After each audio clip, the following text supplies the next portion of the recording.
Merry Christmas! It's nearly Christmas, so let's make a Christmas slime together and share our favorite Christmas stories.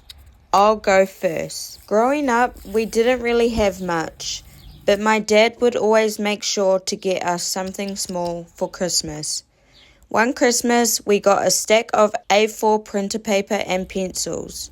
My sisters and I made a bunch of books with them. We had so much fun reading each other's stories, and it's one of my favorite memories of Christmas. Now leave your favorite Christmas memory in the comment section below.